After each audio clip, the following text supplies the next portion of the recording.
की जय, गजानन महाराज की जय। ओम श्री हनुमान जी महाराज की जय, श्री रामचंद्र भगवान की जय।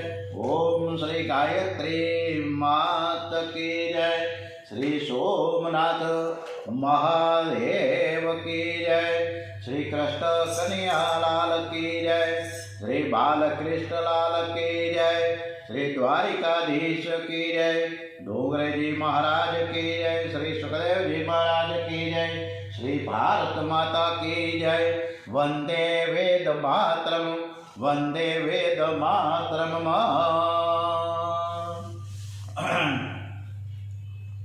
श्री भागवत भगवान जी महाराजना चरणों में वंदन साथे આજે 8મી જાન્યુઆરી 2026 પોષ વદ છઠ છે। આજે ગુરુવાર છે, પણ ગુરુદેવ શ્રી સુખદેવજી મહારાજ, ગુરુદેવ શ્રી ડુંગરેજી મહારાજ, તપોનિષ્ઠ શ્રી રામ શર્મા આચાર્યજીના ચરણોમાં વંદન સાથે આજની કથા ખૂબ સરસ રીતે આપણે કૃષ્ણ પરમાત્માને સંભળાવીએ છીએ એવા ભાવ સાથે ગોપાલ કૃષ્ણ રમતા રમતા કૌમાર્ય વીતી ગયું। બંને ભાઈઓએ પૌંગડાવસ્થામાં પ્રવેશ કર્યો છે। કનૈયો 7 વર્ષનો થયો છે। શ્રી કૃષ્ણ યશોદામાને કહે છે કે માં હવે તું મોટો થઈ ગયો, હું ગાયોને ચરાવવા લઈ જાઉં। આજ સુધી શ્રી કૃષ્ણ વત્સપાલ હતા, નાના નાનકડા વાછરડાઓને લઈને ચરાવવા જતા। હવે તો કન્યાની ઈચ્છા ગાયોને ચરાવવા જવાની છે, ગાયોની સેવા કરવાની છે। યશોદા મૈયા કન્યાને સમજાવે છે કે હજી તું નાનો છે, 11 વર્ષનો થયા પછી હું તને ગોપાળ બનાવીશ। કન્યો કહે ના માં, હવે હું બહુ જ મોટો થઈ ગયો છું, મારે ગોપાળ બનવું છે। કન્યો ગોપાળ બનવાનો આગ્રહ રાખે છે। એ જ વખતે સાંડિલ્ય ઋષિ ત્યાં આવ્યા। યશોદાજી સાંડિલ્ય ઋષિને પૂછે, કન્યાના જન્માક્ષર જોઈ તેને ગોપાળ બનાવવાનું મુહૂર્ત જોઈ આપો। સાંડિલ્ય ઋષિએ કન્યાના જન્માક્ષર જોઈ મુહૂર્ત કાઢી આપ્યું। કાર્તિક માસની શુક્લ પક્ષની અષ્ટમી એટલે કે ગોપાષ્ટમીને દિવસે કન્યો ગોપાળ થાય છે। કન્યાને તો બહુ જ ઉતાવળ થઈ છે। માં હજી તો ગોપાષ્ટમીને 8 થી 10 દિવસ બાકી છે। માં કહે બેટા, ગોર મહારાજ જે મુહૂર્ત આપે તે માનવું જ પડે, એમાં ચાલે નહીં। પરમાત્માએ તમને સંપત્તિ આપી હોય તો ગાય માતાને ઘરમાં રાખજો, ગાય માતાની સેવા કરજો। ગાય માતાના શ્રી અંગમાં સર્વ દેવો રહેલા છે। જે ગાય માતાને રાજી કરે છે તે સર્વ દેવતાઓને રાજી કરે છે। બધા જ દેવતાઓ તેના આશીર્વાદ આપે છે। આપણા સનાતન ધર્મમાં કોઈ પણ કામ છે ને ગાય વગર થતું નથી। ઘરમાં ગાયનું લીંબ પણ પવિત્ર મનાય છે। ગાયના છાણથી ભૂમિની શુદ્ધિ થાય છે।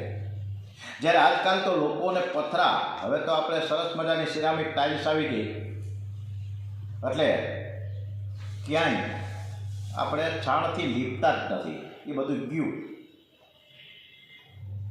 યશોદા મૈયા કન્યા માટે પગરખા લાવ્યા છે।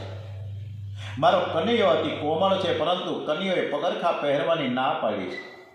માને કે માં હું ગોપાળ છું, ગોપાળ એટલે ગાયોનો નોકર, મારી ગાયો ખુલ્લા પગે ફરે અને હું ગાયોનો સેવક પગરખા કેવી રીતે પહેરી શકું?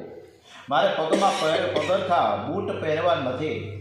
યશોદાજીનું હૃદય ભરાયું છે। બેટા ગાયોની સેવા કરે બહુ દુઃખી થાય, પણ તડકો બહુ પડે એ બહુ જ સુખી થાય, પરંતુ તડકો બહુ પડે છે। જંગલમાં કાંટાના કાંકરા બહુ હોય। બેટા તું હજી નાનો છે, કોમળો છે, તારા પગમાં કાંટો વાગશે, તું ઉઘાડા પગે ચાલે, મને ગમે નહીં। કન્યો કહે માં તું મારી ચિંતા ન કર, હું ગાયોની સેવા કરવા જાઉં છું, ઉઘાડા પગે ચાલીશ। યશોદામાના મુખ કવાથી શબ્દ નીકળ્યો કે બેટા તું ગાયોની સેવા કરે સારું કહેવાય, પરંતુ ગમે તેમ તો એ ગાય છે ને એ પશુ કહેવાય। ત્યારે કન્યાએ કીધું માં હું ન બોલીશ, ગાય પશુ નથી। ગાયમાં તો બધા દેવોના નિવાસ છે, ગાયો તો દેવ છે, હું ગાયોનો સેવક છું। હવે પછી ગાયને પશુ તમારે કહેવું નહીં। ગોકુળમાં હતા ત્યાં સુધી કન્યાએ 4 પ્રતિજ્ઞાઓ પાડી છે। એમણે સીવેલા કપડાં પહેર્યા નથી, હાથમાં અસ્ત્ર શસ્ત્ર લીધું નથી, એક હાથમાં માકડ છે તો બીજા હાથમાં બંસી રાખી છે, અને ત્રીજું માથાના વાળ નથી ઉતાર્યા, અને છેલ્લે ચોથું પગરખા નથી પહેર્યા કે હું ગાયોનો નોકર છું. કનૈયો વૃંદાવનમાં ગોપ મિત્રોની સાથે અનેક પ્રકારની રમતો રમે છે. આજે કનૈયો ગાયો લઈને ગોવાળોની સાથે તાલવનમાં આવ્યા છે. તાલવનમાં બોર અને કોઠાના ઘણા ઝાડ છે. બાલ મિત્રો કહે, કનૈયા અમને આ ફળ ખાવાની બહુ જ ઈચ્છા છે. કનૈયાએ કહ્યું, ખાવ. બાલ મિત્ર કહે, શું ખાય? અહીંયા એક ધેનકાસુર નામનો મોટો રાક્ષસ રહે છે. એની આકૃતિ ગધેડા જેવી છે. એ કોઈને ફળ ખાવા દેતો નથી. આવા લોકોને અને બધા જ આપણા ગોકુળના ગામના લોકોને બહુ જ ત્રાસ કરે છે. તે આ વનનો માલિક થઈને બેઠો છે. ખરી રીતે તો વન બધાનું છે.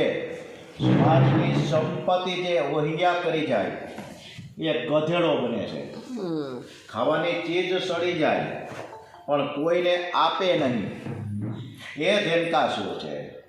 અતિ સંગ્રહ કરે એ ધેનકાસુર. દેહને સર્વસ્વ માને એ ધેનકાસુર. ઘરમાં કોઈ પણ વસ્તુ બગડે એ પહેલાં તેનો સદુપયોગ કરો. જેનો સદુપયોગ ન કરે દારિદ્રી થાય છે. બાલ મિત્રો કહે, કનૈયા અમારે ફળ ખાવા છે પણ પેલો ધેનકાસુર મારે છે. બલરામજી બધા મિત્રોને કહે છે કે તમે બધા જેટલા ફળ ખાવા હોય એટલા ફળ ખાઓ. ધેનકાસુર આવશે તો હું એને જોઈ લઈશ. બધા જ દોસ્તારો ફળો ખાય છે. ત્યાં ધેનકાસુર ક્રોધમાં દોડતો આવી પહોંચે. બલરામજીએ તેના બે પગ પકડીને ચક્કર ફેરવીને એવો તો ભોય ઉપર પછાડ્યો કે ધેનકાસુર મરણ પામે છે.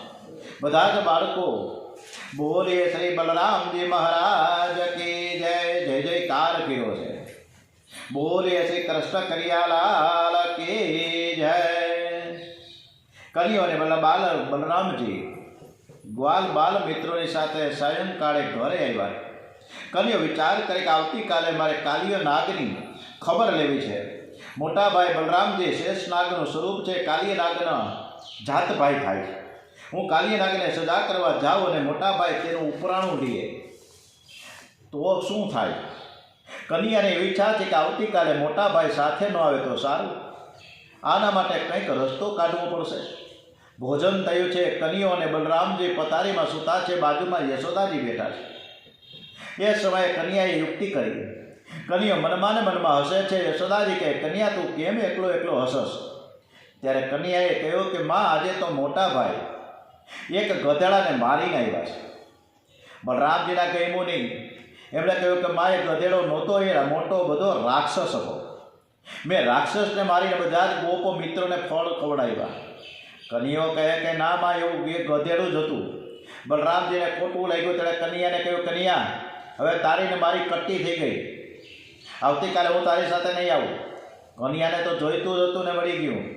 એ બોલ્યો તમને એકલાને પણ ફાવશે. તે મનમાં બોલે છે કે આજે મારે કાલિય નાગની ખબર લેવી છે. પરમ દિવસે પગે લાગીને સમજાવી મારા મોટા ભાઈને મનાવી લઈશ. કનૈયાને બધું જ આવડે છે. અને બીજા દિવસે બલરામજી રિસાઈને ઘેર જતા રહ્યા. વનમાં ગાયો ચરાવવા જતા નથી. કનૈયો બાલ મિત્રોને લઈને કાલિય નાગ જે ધરામાં હતો ત્યાં આવ્યા.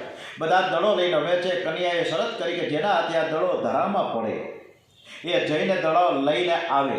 રમતા રમતા કનૈયાએ જાણી જોઈને દડાને ધરામાં ફેંકી દીધો. શરત પ્રમાણે કનૈયો ધરામાં દડો લેવા જાય છે. બાલ મિત્રો કનૈયાને સમજાવે છે, અમે તને ધરામાં નહીં જવા દઈએ. યશોદામાએ અમને કહ્યું છે કે તમે કનૈયાને બરાબર સાચવજો. એટલે તમે અમે અંદર એટલે ધરાની અંદર તો તારે જવાનું જ નથી. કનૈયા અંદર એક મોટો બધો ઝેરીલો નાગ રહે છે. આ ધરાનું પાણી પણ કોઈ પીતું નથી. કનૈયો કહે, નાગ મને શું કરડવાનો? એ મને કરડે પછી હું એને કરડીશ. મારા ગુરુએ મને નાગમંત્ર આપ્યો છે. વિના કારણે કોઈ ત્રાસ આપે તો હું એને બરાબરને સીધો કરી દઉં. તમે મારી ચિંતા ન કરો. આપણા મંડળનો અધ્યક્ષ હું છું અને અધ્યક્ષ થઈને હું કાયદાનો ભંગ કરું તો બીજા કાયદાનું પાલન કોણ કરશે? ઘરનો વડીલ માણસ બહુ ભક્તિ કરતો હોય, બહુ પવિત્ર જીવન ગાળતો હોય તો બીજાને પણ ભક્તિ કરવાની પ્રેરણા મળે છે. તમારા બાળકોને સારા સંસ્કાર આપવા હોય તો બાળકના દેખતા ખૂબ ભક્તિ કરજો. જરાય પાપ કરશો નહીં. તમે જે કરશો તેનું અનુકરણ બાળકો કરશે. ગોપ મિત્રો ઘણું સમજાવે છે. કાલિય નાગને ભય બતાવે છે. પણ કનિયો હટતો જ નથી. કોઈ પણ એના દોસ્તારની વાત ધ્યાનમાં લીધા વગર એના ઈરાદામાં મક્કમ, ધરા પાસે કદમનું ઝાડ અને એના ઉપર કનિયો ચડ્યો છે અને ઉપરથી કૂદકો મારી ધરામાં પડ્યો. જેવો કનૈયાએ ધરામાં પ્રવેશ કર્યો કે કાલિય નાગ અને માનવીની વાસ મંડી આવવા. કાલિયના ક્રોધમાં ફૂં ફૂં ફૂં ફૂં ફૂં કરતો કરતો દોડતો કનૈયા પાસે આવ્યો. કનૈયાને કરડવા લાગે છે. આજે અમૃતને ઝેર કરડવા જાય છે. શ્રી કૃષ્ણ અમૃત છે, આનંદમય છે. કાલિય નાગ કનૈયાને કરડવા જાય છે. કનૈયાએ તેનું ઝેર ખેંચી લીધું છે. એ શાંત છે. કાલિય નાગને આશ્ચર્ય થયું કે મારા ઝેરની વાસ પણ કોઈ સહન કરતું નથી. તો આ બાળક કેવો છે? કાલિય નાગ કન્યાને બાંધવાનો પ્રયત્ન કરે છે. ગોપ મિત્રો બધા કિનારે ઊભા ઊભા રાહ જુએ છે કે કાલિય નાગે કન્યાને બાંધ્યો છે. બધા રડવા લાગ્યા, બધા વ્યાકુળ થયા. કનૈયાએ હાથ ઊંચો કરીને મિત્રોને આશ્વાસન આપ્યું કે તમે ગભરાતા નહીં. કનૈયાએ મહિમા શક્તિ પ્રગટ કરી અને કાલિય નાગના બંધનમાંથી છૂટી ગયા. કાલિય નાગના ફળા ઉપર કૂદકો મારી ચડી જાય છે. ફળા ઉપર બિરાજેલો કનૈયો એને એડીથી થઈ કરતા કરતા નાચે. ગોપ મિત્રો કનૈયાને ધારી ધારીને જુએ છે. કનૈયાનો હોઠ હાલે છે કે તે જરૂર કંઈક મંત્ર બોલતા હશે. આ વ્રજવાસીઓ ભોળા છે, તેઓ માને છે કે કનૈયા પાસે કંઈક મંત્ર છે. કાલિય નાગનું ઝેર બહાર નીકળ્યું, તે રુધિર ઉકવા લાગ્યો છે અને ત્યાં કાલિય નાગની પત્નીઓ દોડતી દોડતી આવી છે. જળ કમળ છાંટી જાને બાળા, સ્વામી હમારો જાગશે તો શું કરશે? તમને ડર નથી લાગતો? બધા વિનંતી કરે છે, પરંતુ કાલિય નાગને નાખ્યો.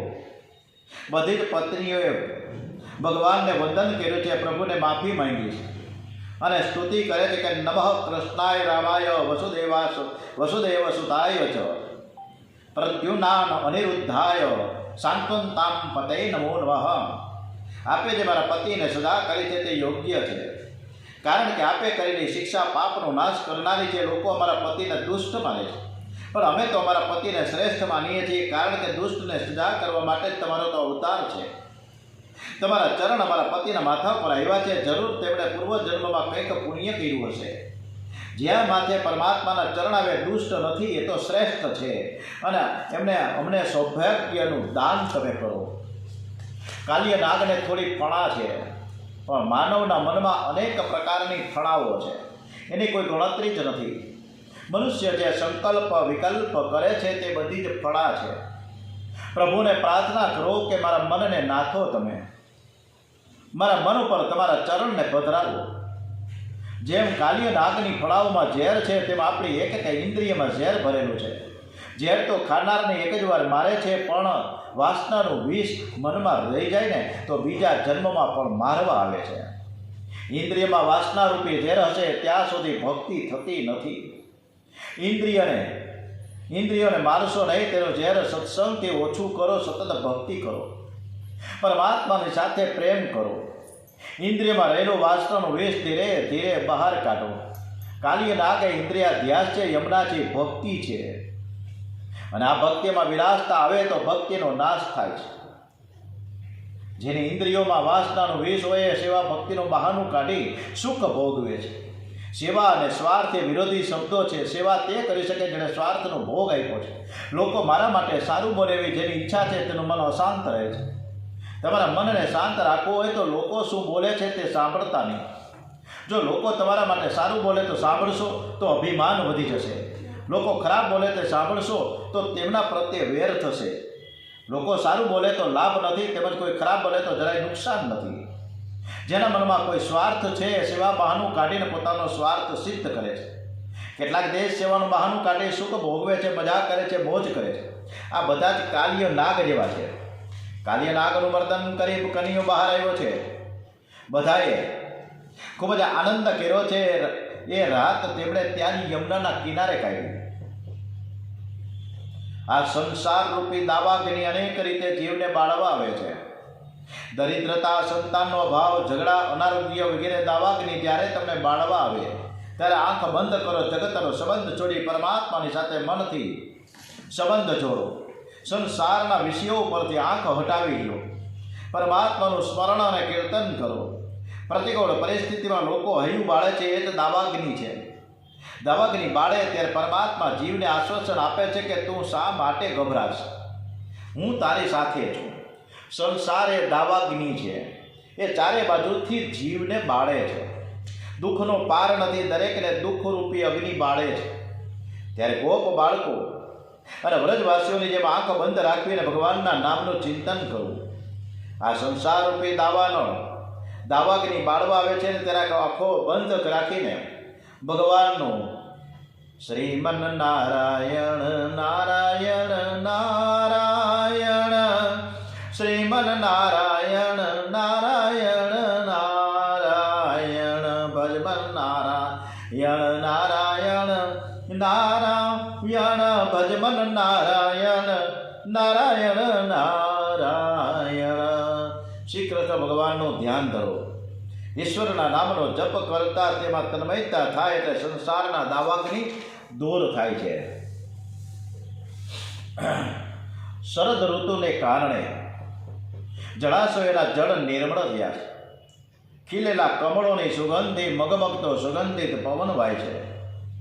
આવી સુહામણી શરદ ઋતુ એવી વૃંદાવનની શોભા અનેરી બની. વૃંદાવનમાં ગાયો અને ગોપ મિત્રો સાથે કનૈયાએ પ્રવેશ કર્યો છે.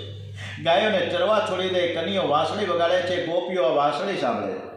કનૈયાની વાંસળી સાંભળી ગોપીઓ જે વર્ણન કહે છે ને તેને વેણુ ગીત કહેવામાં આવે છે. વાંસળી એ નાદ બ્રહ્મની ઉપાસના છે. વાંસળી જ્યાં સુધી ન સંભળાય ત્યાં સુધી કનૈયાના દર્શન થતા નથી. કનૈયાના દર્શન માટે વેણુનાદ સાંભળવો જોઈએ.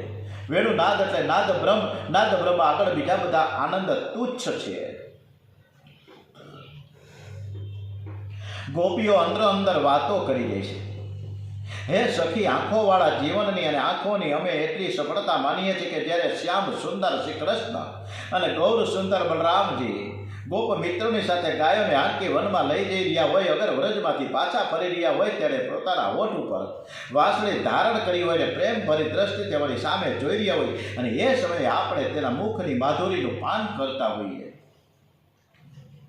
આવા કૃષ્ણના જેણે દર્શન કર્યા છે એવો જ આંખનું ફળ પ્રાપ્ત થયું છે.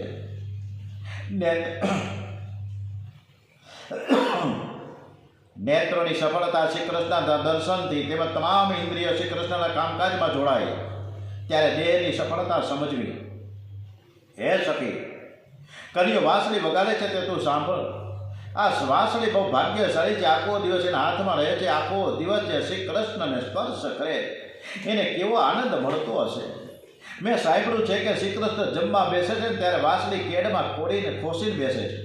એ રાત્રે પથારીમાં સૂવે છે ને ત્યારે વાંસળીને સાથે લઈને સૂઈ જાય છે. એમને વાંસળી વિના ઊંઘ આવતી નથી. જે પરમાત્માની સાથે સૂઈ જાય છે અને કેવો આનંદ મળતો હશે. આ વાંસળી નથી પણ શ્રી કૃષ્ણની પટરાણી છે.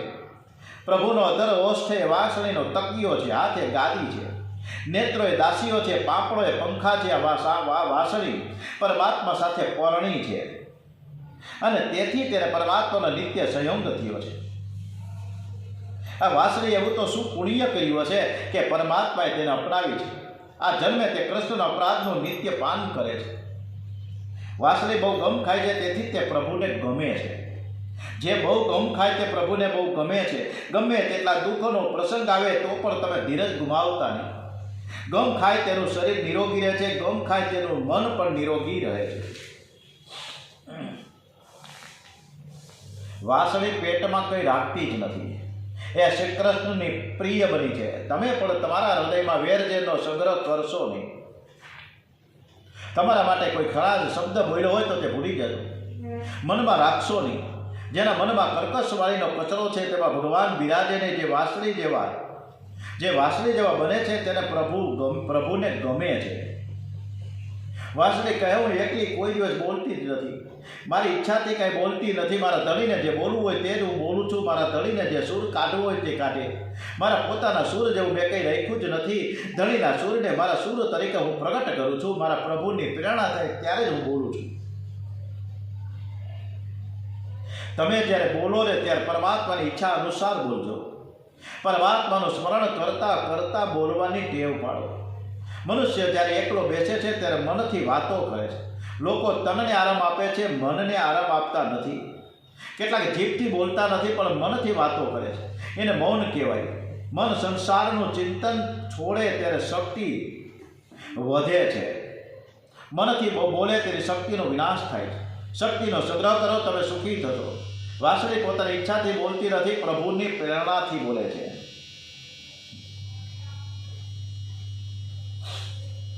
પણ ત્યાર પછી તો ગોપીઓ હરણીનું પણ સરસ મજાનું ઉદાહરણ આપે છે કે હરણીઓ પણ આપણા કરતાં વધારે ને વધારે ભાગ્યશાળી છે. કારણ કે હરણીઓ આંખથી કન્યાના દર્શન કરે છે અને કાનથી વાંસળી સાંભળે છે. એ દર્શન કરે ત્યારે પાપણ પણ એ હરણી હલાવતી નથી. પાપણ એની એકદમ એકી ટસે પાપણ હાયલા વગર દર્શન કરી રહી છે. આ હરણીઓ ભાગ્યશાળી છે. એ દર્શન કરવા જાય છે ત્યારે એકલી જતી નથી, પણ પોતાના પતિઓને સમજાવીને કન્યાની સન્મુખ લઈ જાય છે. એક ગોપી કહે કે સખી, મારો કનિયો કદમના ઝાડ ઉપર ચડીને વાંસળી વગાડે ને ત્યારે ગાયો પાગલ બની જાય છે. એવો કદમના ઝાડની આસપાસ વીંટળાઈને ઊભી રહે છે. ગાયો ઘાસ ખાતી હોય અને કનિયારી જ્યારે ગાયો ઘાસ ખાતી હોય અને કનિયો વાંસળી વગાડે અને વાંસળીનો ધ્વનિ છે એના કાને આવે અને પછી તે ઘાસ ખાવાનું બંધ કરી દે. એને ખાવાનું શું છે એ પણ ભાન રહેતું નથી. એના મુખમાંથી ઘાસ નીચે પડી જાય છે. પોતાના કાનરૂપી પડિયા દ્વારા વાંસળીના મધુર નાદનું પાન કરે છે. પરમાત્માની પ્રેમમય વાંસળીનો નાદ સાંભળીને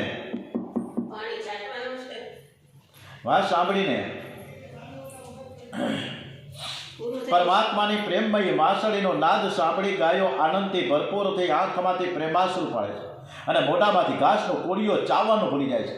અને વાંસળીનો ધ્વનિ સાંભળી વાછરડા પણ ધાવવાનું છોડી દે છે. કનિયો વાંસળીમાંથી એક એક ગાયનું નામ લઈને બોલાવે છે. ગાયનું નામ કેટલા બધા છે કે ગંગા, ગોદાવરી, યમુના, કાવેરી, વાસંતી, આવા બધા સરસ મજાના. મધુમાલતી, કેસરગંધા, ગોદાવરી કે યમુના કે ગંગા ગાયો દોડતી આવે અને હમ કરતી. ખૂબ જ અદ્ભુત આ કથા તરફ આપણે આગળ વધી રહ્યા છીએ. શ્રી કૃષ્ણ લીલા બહુ સરસ વત્સપાલ થયા છે. ભગવાન ગોપાલ કૃષ્ણ થયા છે. આજની કથાને વિરામ આપીએ. શ્રી કૃષ્ણ કનૈયા લાલ કી જય. ઓમ શ્રી બાલકૃષ્ણ લાલ કી જય. ઓમ શ્રી ડોંગરેજી મહારાજ કી જય. દ્વારિકાધીશ કી જય. સોમનાથ મહાદેવ કી જય. ભારત માતા કી જય. વંદે વેદ માતરમ. ઓમ નમઃ પાર્વતી પતય. હર હર મહાદેવ હર.